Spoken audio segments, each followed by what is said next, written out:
Welcome back to Pro League, everybody. Things are all tied up between KT Rolster and MVP here, and this is anybody's games, man. It is. It's tied up. We're going to take a look at our predictions going into game number 3 here. Zest versus MarineKing. Not a soul, not even the president of the Prime fan club or MarineKing's #1 fan voted for MarineKing here. Not even MarineKing's sister thinks that he's going to win this. No, okay? man. No one thinks he's going to win this. They may be lying to him. They're like, you got it, man. You got this. I believe in you. Maybe they do. Maybe they want to support him. But Zest, this was my easiest prediction. I looked at no stats for this one, man. No. I didn't even. I read MAR, and I'm like, Mar's not on that team. I'm like, that's all I need to know. And then I went for Zest. Yeah, it's harsh, but these days it's true. MarineKing is just not producing any results. He's actually been the biggest burden to his team these days, and it's not so good. Zest, on the other hand, he started off strong. I think he was like 5-2 or something. He was doing really well, but then he played a ton of games, but he just went like 50-50, and that's where we stand now. He's 8-8. Just kind of like the Pirates of the Caribbean sequels. Yeah? Yeah. What, they went 50-50? They were just not that good compared to the original. This is a Pirates of the Caribbean Hans Zimmer song, right? So I just thought I'd... We had an epic song yesterday from someone, Guilty, I think. But then he got crushed by Dark. It was sad. I was wondering how that one went. I saw the results, but didn't actually get to watch the games yet. Oh, boy. Well, this is Zest, big favorite. And, okay, let's check out these stats. 3-10. He's actually 2-0 versus Protoss. I had no idea. That's pretty crazy. He's held off some all-ins. It was like back during his era right after his Hot 6 Cup performance where he was a finalist there at the end of last year. He ran into the scene and I think just hold off 2 Protoss all-ins. Don't all-in this guy. If Zest all-ins this guy, I'll be disappointed. But just play a straight-up game against him and test his wits. And you know what? Now that you say it, Zest does have a tendency when he thinks that he's better than the other guy, he just does these crazy, weird builds. He's like, oh, I don't want to play this game. I'll just cheese you out. And maybe that's Zest's downfall here. Could we see an upset from this guy? I hope that he doesn't play like that. If we're going to see an upset, I want MarineKing to show us magic. I want to see those magic fingers come back to life. Let's see, man. He's taking a big rest. About 2 or 3 weeks now just to get his mind back together and get himself prepared for this game. He's going up against Zest, recent winner of IEM. And starting to get back on his feet. Zest, after losing a lot of very close PvP series and looking like he was in a semi-slump, but I think he's back now. And guys, we're going to jump into that game right now. It's Deadwing for Zest versus MarineKing.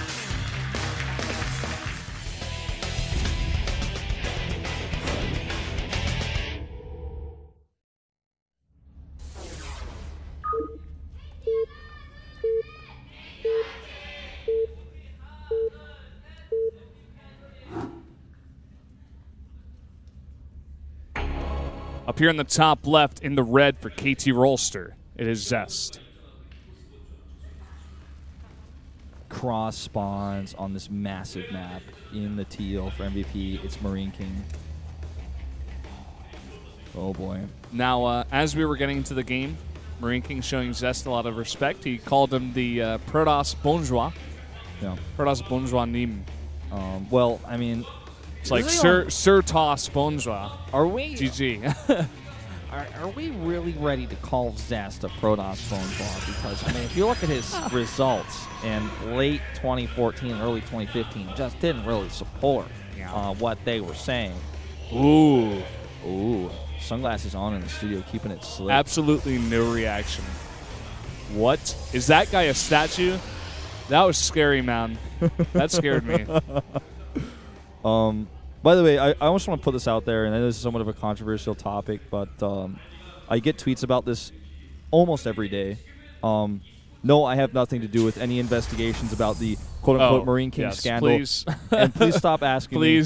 Yeah. I personally feel there's no evidence whatsoever that could prove that he actually did this. That's my personal opinion. But again, I have nothing to do with this. I'm not part of KESPA's, like...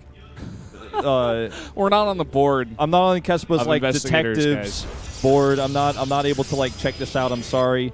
I know I get tweets about this a lot. I know I said I was going to translate online forum comments, but they were just too mean. I'm not even going to do that. But yeah, just everybody forget about it, I think is the best way to go about this one. Mm-hmm. But if there's going to be an investigation, I have nothing to do with it. Stop asking me. Yeah, pretty much. So CC first here again. Looks like deja vu after what happened last game. Are we going to see the same build? What if Zest saw that build and he's like, oh my god, I have to do that too? MarineKing does this a lot. Yeah, he goes CC first a lot. Maybe I should just do this. Could work if it gets unscouted. I just think it's not as effective on a map like this. Yeah. Well, jinx. I'll buy you your soda after, don't worry. Sure. You owe me. The scouting pattern for both players actually ends up being vertical first. Obviously, that's the normal way of doing things, but they both get unlucky. So they're both going to accept, okay, cross spawns. MarineKing's going to be a little bit happier about it, I think, than Zest is, just because of the build he's chosen. Like, at this point, Zest's like, oh, okay. I hope Zest is the same build now. I would just love that to happen. Well, he's keeping his probe close. I think the chances of it are pretty low, but Zest loves to proxy Oracle. Remember we said you were talking about earlier about how when he's playing against a opponent he doesn't respect that much, sometimes he cheeses. Yeah. This is like 100% Oracle, right? 110% Oracle. Yeah. I think it's like a dye my hair 1,000%. Dye my hair it's one of those. That's not Oracle, okay? Dye your hair green, maybe even. Never do that. Never taken a chance on that one. But yeah, I mean, he's just like, oh, okay. This is a split-second reaction of Zest saying, okay, you're doing this, I'm doing this. Like, he scouts it, immediately sends a probe over to make a proxy Stargate. There it is. So, no pink hair for Wolf. Not this time, guys. Sorry. Not this time. So, probe's going to just head home. I don't think he needs to check anything else. He may, poke up with a stalker here, say, oh, make sure you have a bunker. He's like checking if he's wearing a seatbelt and stuff like that. But there's no bunker. Not yet, at least.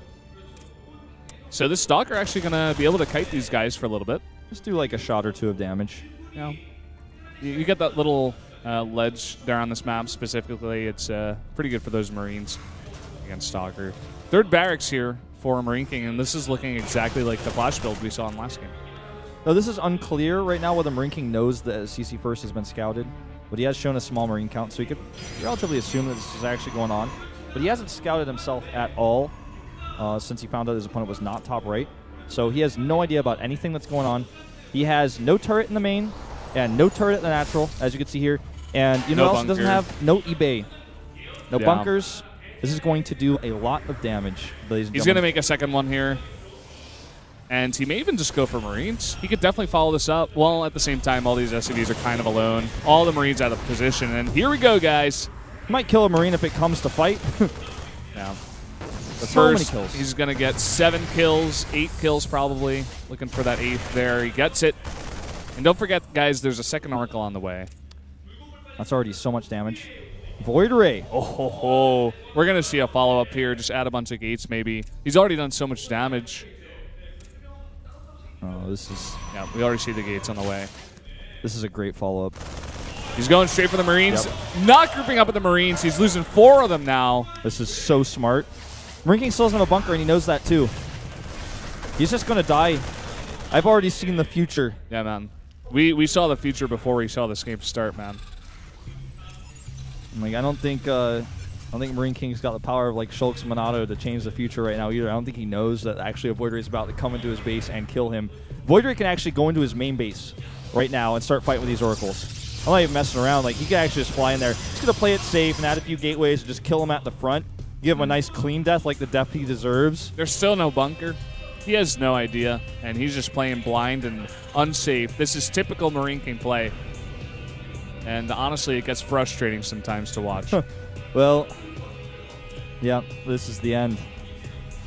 In fact, he doesn't even have to wait, but he's going to. Still going up to 7 gates now, actually. He already has 3. Look at this. Oh my god. He's just sacrificing some Oracles. I'm not sure if that was the right idea. No, that was reckless. And actually, Stim is done now, and Combat Shield is soon to finish. That was a terrible idea. I don't even understand what he was thinking there.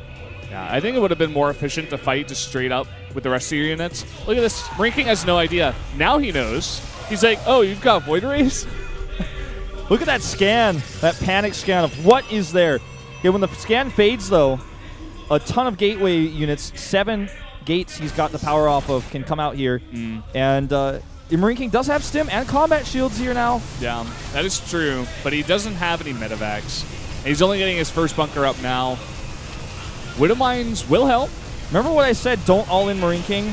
This is still a huge advantage for Zest, but let's just see if this comes back to bite him here. Another Void Ray about to join the army. Those bunkers are not ready, but a few more seconds and they will be. SCV is already off the line here. Force Fields are going to just shred this army to bits, and as we see here, Marines at the front getting cut up by the Zealots. The bunkers do finish. Bunker does finish. I think he needs to focus that down right now. He's going for the missile turret first. It's because there's no answer right now for the Void Rays. So many of the Marines have gone down. Now he focuses down that Widow Mine. And now you can just go up the ramp. Close call there for Zest, but that's going to be it. MarineKing's bouncing in the chair. There goes that reactor, which then further stifles the Marine production here. One Viking is on the way. Saddest Viking we'll ever see. Yeah, we may have to wait like a couple minutes here for MarineKing to GG out, but yeah, that's why I know we'll see the Viking over for sure. Like, look at the SCV's ready to repair it and everything. Well, he's targeting down the CC. Oh, Widow Mine shot there. The repair is real, but you're going to lose your orbital now. All these SCVs and dire trouble, trying to focus down anything that can hit the Void Rays at this point. Viking micro is so so beautiful. One more Widow Mine. One Void Ray. No, he does. Yeah, Zest. Both of them take their hands off the keyboard. At this point, the game is done, and just looks more and more embarrassing for MarineKing. GG. Zest does his job, and now it's 2-1 for KT Rolster. It was a total reactionary build. I don't think that was I don't think that was actually the plan from the beginning, but he certainly was able to make the plan based off of seeing that CC first to turn the probe around. And I mean, MarineKing played a greedy game. We've seen him do it before, and he just didn't make turrets. He was like, okay, I guess I'm just going to play totally blind here and hope for the best. He's just the most stubborn player, like, out of any other StarCraft 2 player that I've ever seen. He just refuses. He just, like, refuses to change his play. He refuses to not play greedy and just to, like, make some, missile turrets, make a bunker, just... You're going CC first already. You need something to defend yourself. He just refuses. And he continues to lose game after game. It's very sad to see. But yeah, even with imagine if Zest hadn't lost those 2 oracles sloppily, like how much more power the attack would have had. Just keep that in mind too. Like, that was almost a throw. And he's still able to win. It seemed like he was just trying to trade against Marines before he came in with the Void Rays, but still, I think it would have been more efficient to just go in at the same time. I think he also didn't know that Stim was about to finish too, which kind of plays into this a little bit, but it's not a terrible idea to try to trade there, but at the end of the day, it doesn't matter. He still wins, and he just played a great reactionary build there. So 2 Pro losses in a row, just slamming down Terrans. 2 greedy Terrans at that. So... There you have it, guys. We're going into Life versus Losira, a ZVZ, which will possibly be the last game here. This one is going to be close. Oh, a few people are feeling Losira because of his Pro League results, but just watching his results versus Hyun and the lack of preparation in that ZVZ series that we saw. Yeah, that was... I have to give the advantage to Life, myself personally. I think you did as well. Yeah, I'm with you on this one. I think we got like 2 votes for Losira. But I think the advantage lays in Life here. Yeah, I think it definitely does. If you go to Ali Golak, you can see his score against Zerg. Overall, the games he's played is nearly 70%. It's his strongest matchup. And like you were saying, Losira just not looking good these days. He can possibly pull it off in a best one here. It's definitely a different setup we got here at Pro League. But still have to favor Life in this one, definitely. Yeah, I feel like the bigger issue for Losira in the matchup against Hyun was just simply he didn't prepare. He thought he was just going to wing it and take a game like, oh, I'm better than you. I play in Korea. I practice on a Korean team, and you don't. And, you've been traveling overseas, so I'm going to just wing it. I'm going to beat you, which I think a lot of people would have expected that Losira might have been able to do that. But then Hyun came with this, like, ultimate preparation. Yeah. Insanely good series and was able to 3-0 Losira. But I still want to give the edge to Life. I mean, even though Losira lost because he might have just kind of tried to wing it, he's still lost and he didn't look good. So I don't want to try to say, like, oh, well, he wasn't trying, so it doesn't matter. Like, he wasn't trying, so that matters a lot, right? Yeah, it definitely does. It speaks to where his mind is at right now. Maybe even getting a little bit too overconfident because he's being so successful. Maybe he's the best player on that team, I think. Maybe not by far, but at this point, Yonhwa was the closest guy to him, and now Yonhwa's fallen off. So now it's like Losira and who, maybe Panic after his win today. I don't know. But maybe he's just getting a big head. It's possible. I won't say anything for sure because, honestly, we're not in the house. But you always got to speculate, what's going on in that house. This is their last chance to get into the playoffs. And where's Losira's mind at here going up against Life? Well, I hope that his coach gave him, Choya in this case, gave him a big talking to after that performance against Hyun and just said, you got to really keep your head in this.